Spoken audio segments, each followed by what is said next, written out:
Hello বন্ধুরা, কেমন আছেন? আশা করি সবাই ভালো আছেন। আলহামদুলিল্লাহ, আমরা ভালো আছি। আজকে আমরা বানাতে যাচ্ছি বাচ্চাদের সবচেয়ে পছন্দের স্ন্যাক্স ক্রিসপি ফ্রেঞ্চ ফ্রাই।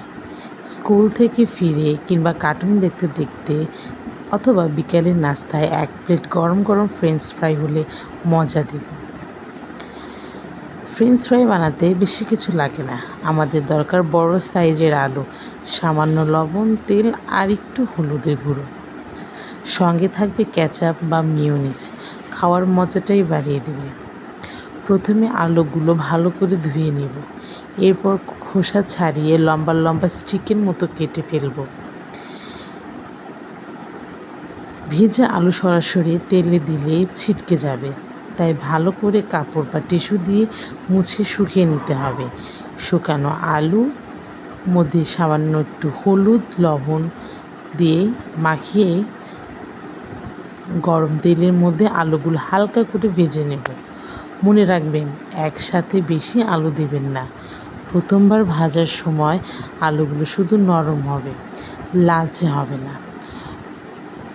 প্রথমবার ভাজার পর একটু ঠান্ডা হলে আবার তেলে ছাড়ুন। এবার সোনালি রঙের হওয়া পর্যন্ত ভাজতে হবে। দেখুন কি দারুণ ক্রিস্পি হয়ে যাচ্ছে। চলুন সাজিয়ে ফেলি। এক পাশে কেচাপ, অন্য পাশে মেয়োনিজ, কিংবা শুধু কেচাপ দিয়ে ফ্রেঞ্চ ফ্রাই বেশ মজা লাগে। কিন্তু মনে রাখবেন, বাইরে থেকে সবসময় তেলে ভাজা খাবার খাওয়ানো ভালো না। তাই ঘরে বানানো ফ্রেঞ্চ ফ্রাই সেরা। চাইলে এয়ার ফ্রায়ারেও বানাতে পারেন। তেল কম খরচ হয় বলে আরও হেলদি হবে। তো বন্ধুরা, আমাদের মজার ফ্রেঞ্চ ফ্রাই রেসিপি এখানে শেষ। ঘরে বসে সবাই বানিয়ে ফেলো আর সবার সাথে শেয়ার করো। তাহলে পরের ভিডিওতে আবার দেখা হবে নতুন কোনো মজার রেসিপি নিয়ে। ততক্ষণ পর্যন্ত ভালো থেকো আর খাওয়ার সময় হাত ধুতে ভুলবে না। বাই বাই বন্ধুরা।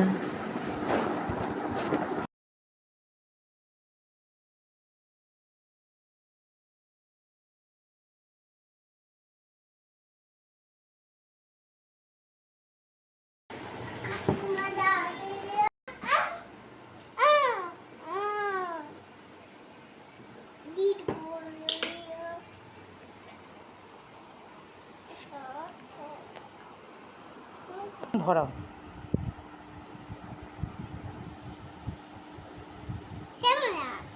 হুম, অনেক মজা। বলতে হবে অনেক মজা। অনেক মজা। হুম,